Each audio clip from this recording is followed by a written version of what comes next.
Hello बच्चों, आज हम वर्कशीट नंबर 7 कर रहे हैं और ये 23/4/2021 के लिए है। आज इसमें हम पदार्थ के बारे में जो भी पढ़ा है उसको समाप्त करेंगे, जानेंगे कि क्या क्या हमने पढ़ा है। तो पदार्थ क्या होते हैं? पदार्थ का मतलब कि जिसका द्रव्यमान हो, मीन्स कोई उसका द्रव्यमान है और वह स्थान या आयतन को घेरता है। द्रव्यमान का मतलब है कि उसके पास कोई भार है और वह जगह भी घेरता है, उसे हम पदार्थ कहते हैं। पदार्थ किस चीज़ के बने होते हैं? कण के बने होते हैं। ठीक है, पदार्थ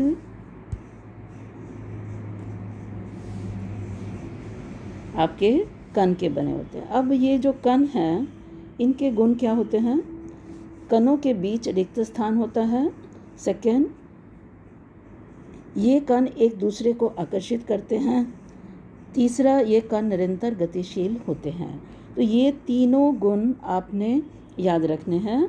कणों के बीच जगह होती है, ठीक है। इसीलिए जब आप रेत के अंदर कोई चीज़ डालते हैं तो वो उसके अंदर चली जाती है, क्योंकि उसके अंदर जगह खाली थी, उसी में वो चली गई है। एक दूसरे को आकर्षित करते हैं और तीसरा, निरंतर गतिशील होते हैं। इनकी प्रॉपर्टीज़ को हम आगे और डिटेल में पढ़ेंगे।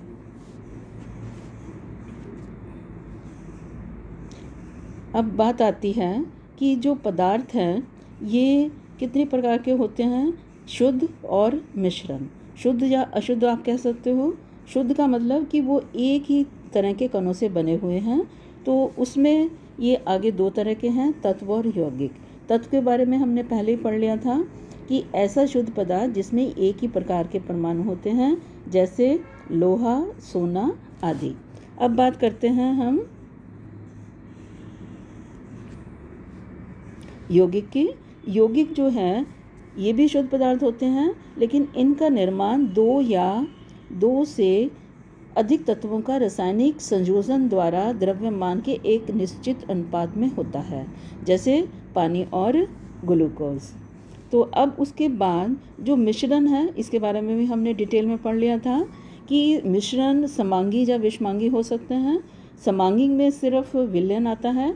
विलयन का मतलब जो एक जैसा मिश्रण है, नमक, पानी और हवा, इसमें आपको उसके जो पार्टिकल्स हैं वो अलग अलग दिखाई नहीं देते। अगर आप उसको कुछ समय रखते हो तो भी वो नीचे सेटल नहीं होते हैं। अब उसके बाद विषमांगी में क्या आता है? निलंबन और कोलाइडल। निलंबन की एग्जाम्पल है मिट्टी और पानी, और कोलाइडल की एग्जाम्पल है दूध, पानी। अब बात करते हैं हम कि जो पदार्थ हैं वो किस किस अवस्थाओं में हो सकते हैं। अवस्था ठोस, द्रव और गैस। अब अगर ठोस द्रव में बदलता है तो उसको कहते हैं संगलन, और द्रव अगर गैस में बदलता है तो उसको कहते हैं वाष्पीकरण, राइट। और उसके उलट गैस अगर द्रव में बदलती है तो उसको कहते हैं संघनन, ठीक है। और द्रव अगर ठोस में बदलता है तो उसको कहते हैं जमना। तो ये आपने यहाँ पे टर्म्स आपको क्लियर होनी चाहिए कि संगलन किसे कहते हैं। संगलन का मतलब ठोस का द्रव में बदलना, और वाष्पीकरण में द्रव का गैस में बदलना, और संघनन में गैस का द्रव में बदलना और द्रव का ठोस में बदलना जमना कहलाता है। इसके अलावा एक और टर्म आती है हमारे पास, ऊर्ध्वापातन। ऊर्ध्वापातन का मतलब होता है कि अगर सीधा यहाँ से गैस अवस्था में बदल जाता है, उसे हम ऊर्ध्वापातन कहते हैं। तो ये कुछ ही पदार्थों में होता है कि वो, जैसे आपने नैप्था बॉल्स देखे होंगे, कपूर देखा होगा, तो ये सीधे ही ठोस से गैस अवस्था में बदल जाते हैं। अब हम आते हैं प्रश्नों पे। तो प्रश्न पहला है, किसी एक पदार्थ का नाम लिखिए जो हमारे आसपास तीनों अवस्थाओं में पाया जाता है। तो इसका उत्तर आप क्या लिखेंगे? पानी, ठीक है। क्या है? पानी। अब उसके बाद सेकंड क्वेश्चन है, विलयन, निलंबन, से किस प्रकार भिन्न होता है, ये तो आपको क्लियर है।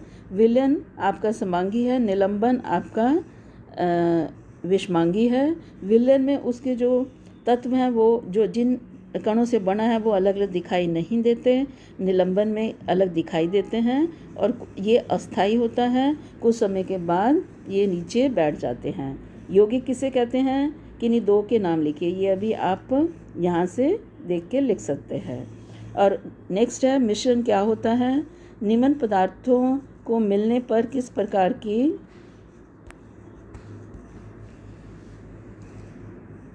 का मिश्रण तैयार होता है। पहला है नमक और जल। नमक